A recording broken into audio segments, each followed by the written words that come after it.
En novembre 62, le roi crée la surprise en présentant une constitution qu'il a fait rédiger par des juristes français.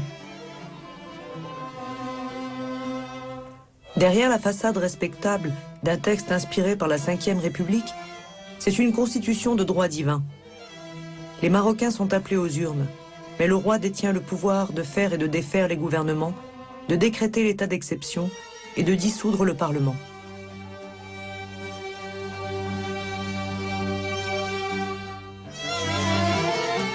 Les Siklal jouent le jeu. Les anciens compagnons de Ben Barka soutiennent le roi. Le pays se couvre d'affiches appelant à voter oui au référendum constitutionnel. Mais l'UNFP refuse ce qu'elle appelle la constitution octroyée. Même si vous n'aimez pas cette constitution, vous ne croyez pas que vous pourrez jouer enfin un rôle dans une assemblée politique? C'est fort possible, mais l'assemblée qui est prévue est une assemblée sans pouvoir. Nous ne serons pas en démocratie. En démocratie, c'est-à-dire dans une assemblée qui peut décider et qui a le pouvoir de décider. Non, nous serons dans une, si vous voulez, en atténuant les choses, nous serons dans une démocratie consultative.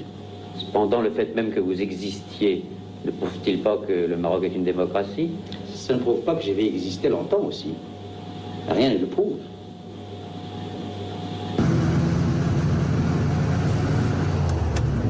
Depuis que Ben Barka est revenu au Maroc, il est suivi en permanence par une voiture de police.